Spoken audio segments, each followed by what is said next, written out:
ये ठाकुर शैतान सिंह का इलाका है।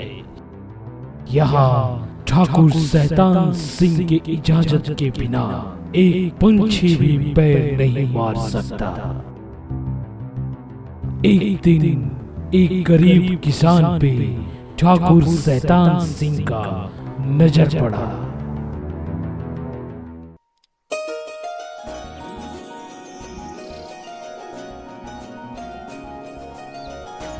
कृष्णा बेटा, कबले सुतल रहब? खेत में खाना लेके जाए बा। उठा।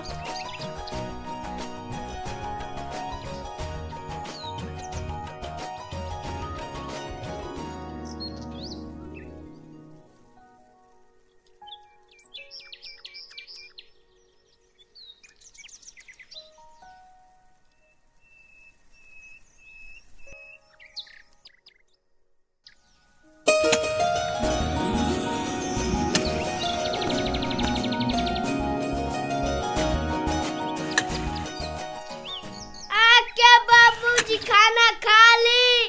ठीक बा बेटा, चलो गाछ के लगे आवा तनी हम अबे।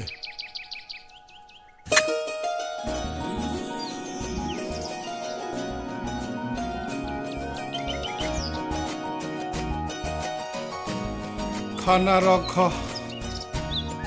मियाज तहार गइल। अरे बाप,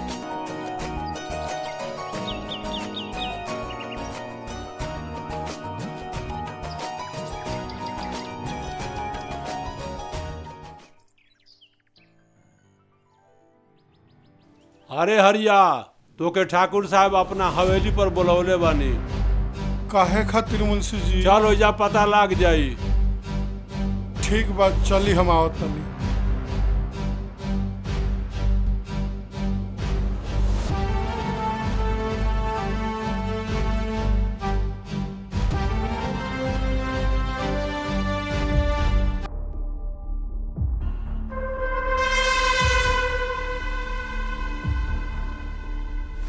माली, हरिया यहाँ आ गई। प्रणाम मालिक। आ गए हरिया। मुंशी जी, खेत के कागज ले आई। जी।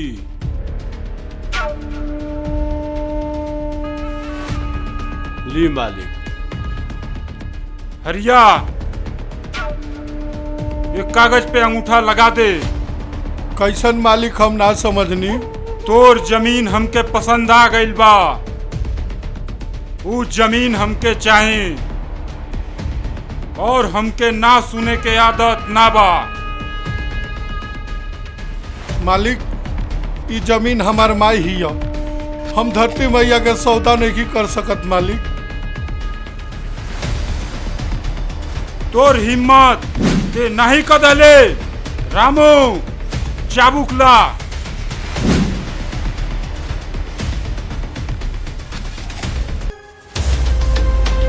ना मालिक, ऐसा मत करी मालिक हमारा संगे।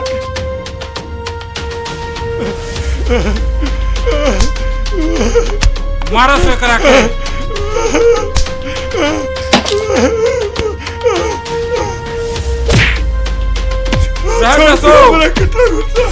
एकरा से हिसाब किताब बाद में होई।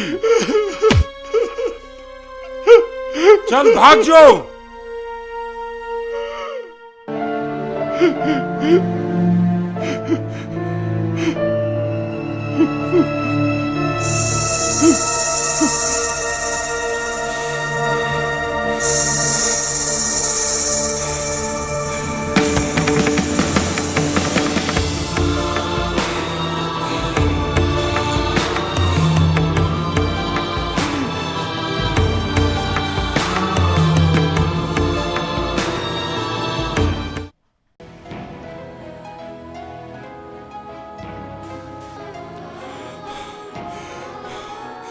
ए कृष्णा कमाई। हाँ जी, आवतानी। कृष्णा कमाई हो।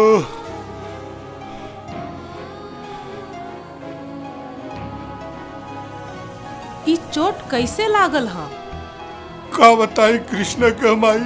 ठाकुर साहब हमनी से जमीन मांगत रहे, ना कोनी वैसे बड़ी मरले है।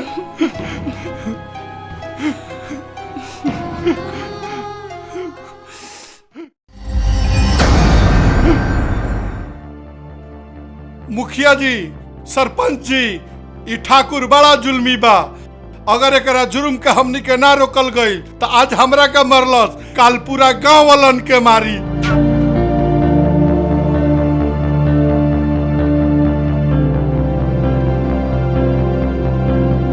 मुनीब जी, गन्ना के हिसाब किताब हो गई?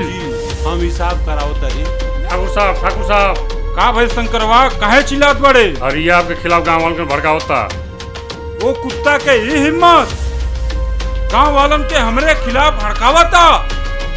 जग्गा गाड़ी निकाल, आज ओकर हिसाब किताब कइये दी। भाई लोग हम कोनो गलत कहतनी?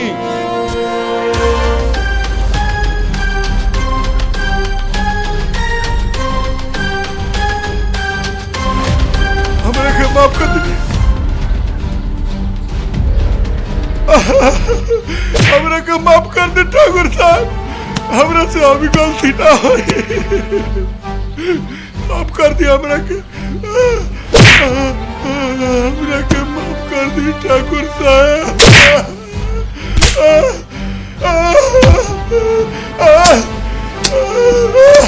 मुंशी चाबुक ला।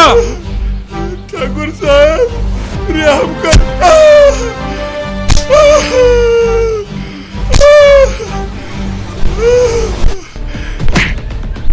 ठाकुर साहब छोड़ दी हमरा के, ठाकुर साहब माफ कर दी हमरा के ठाकुर साहब। ये कुत्ता के बांध के लटका दसो।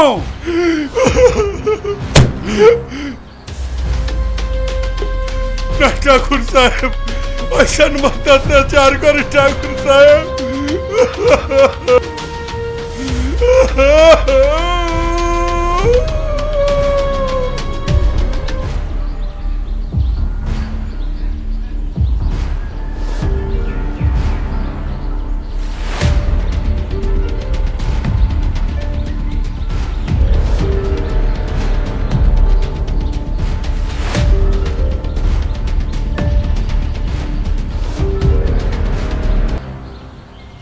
सुन लो गांव वालों, अगर तुम लोग मेरी बात नहीं माने, जो हस्र हरिया का हुआ है वही हाल तुम लोग का भी होगा।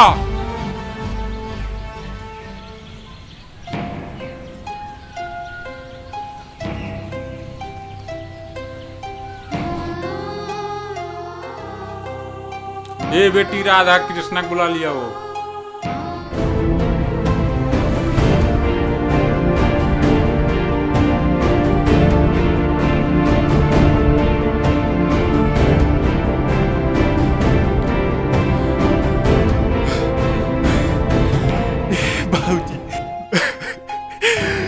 बाबूजी, अरे कुछ बोला ना हो।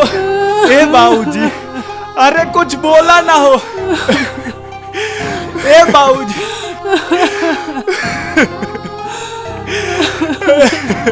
ए बाबूजी, अरे कुछ बोला ना हो।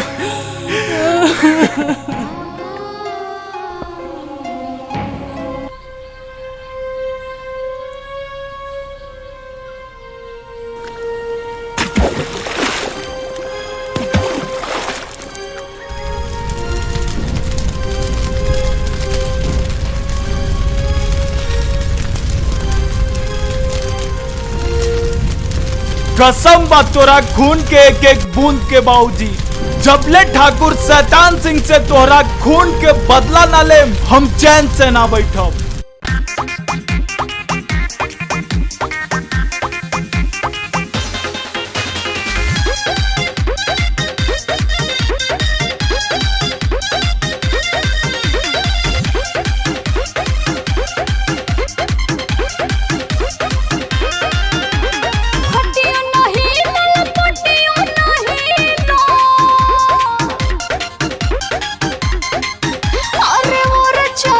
कोई से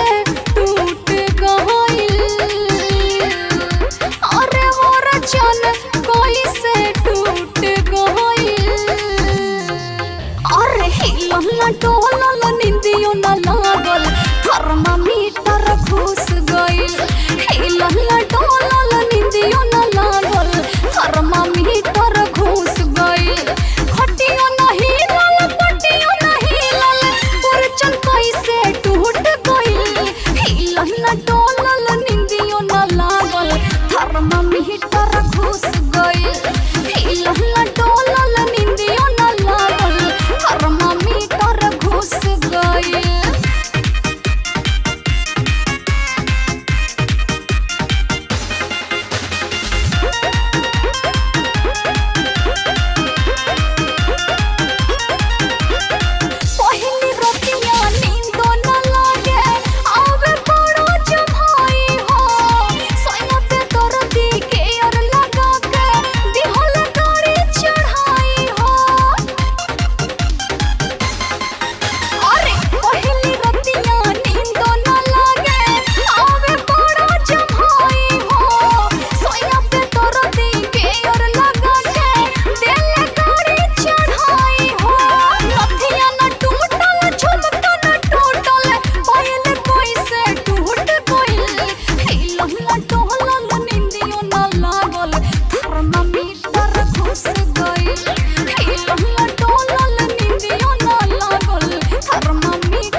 थर्मामीटर घुस गइल हिलहला डोलल निंदियो न लागल थर्मामीटर घुस गइल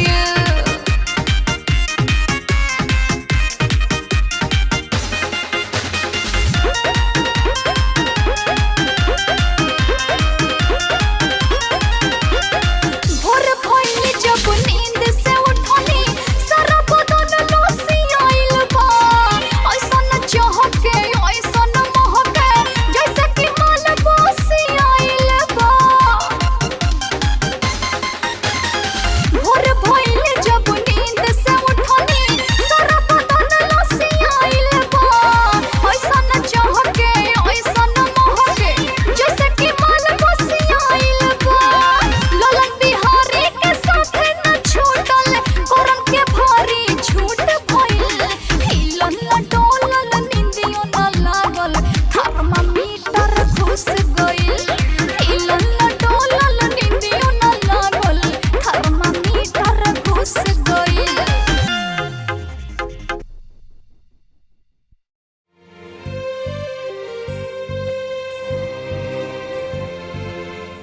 कृष्णा तू काहे बड़ा उदास बड़ा? तू तो जानते वालू राधा, जब से ठाकुर शैतान सिंह हमरे बाबूजी के मरले बा तब से कुछ ठीक नहीं खिलागत राधा। कृष्णा तू चिंता मत करा, हम ठाकुर के हवेली में काम करेनी, जितना भी खबर हुई हम तोहके बताई। ठीक बा।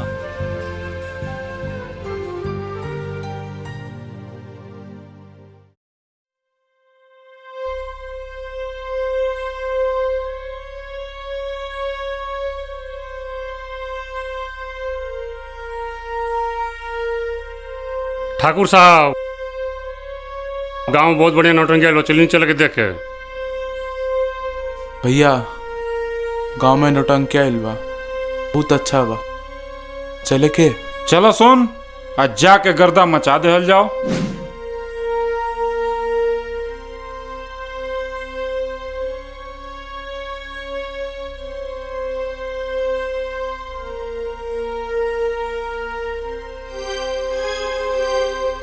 हेलो कृष्णा, राजा ठाकुर और शैतान सिंह गांव में नौटंकी देखे जाते रे।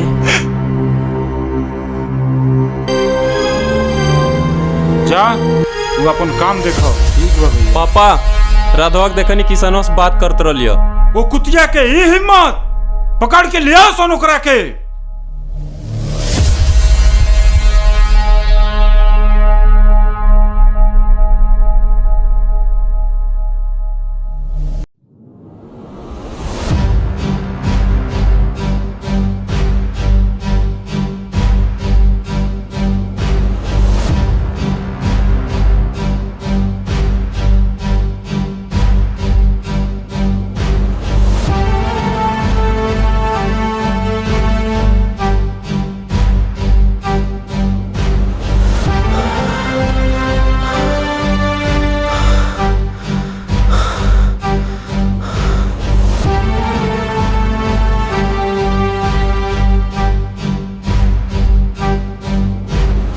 है कुतिया साली के।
तोरे इंतजार रहलो।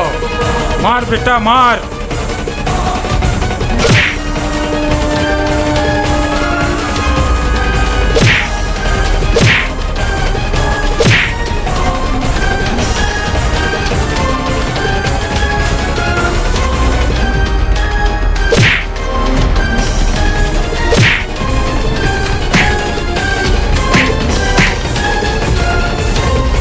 छोड़ दे कृष्णा। छोड़ दी। ले ठाकुर छोड़ देनी।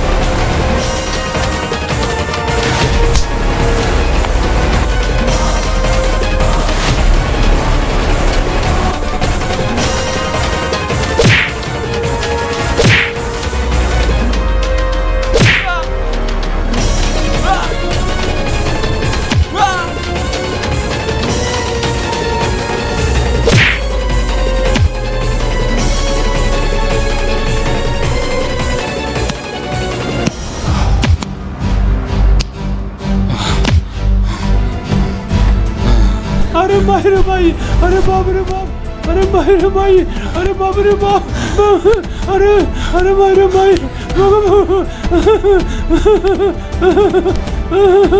माहिर भाई, अरे दादा, अरे भाग।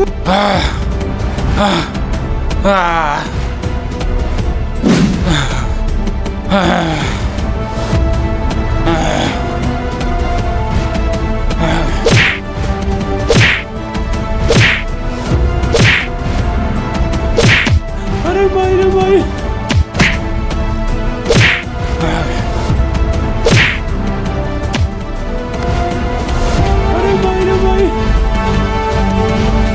छोड़ दे कृष्णा।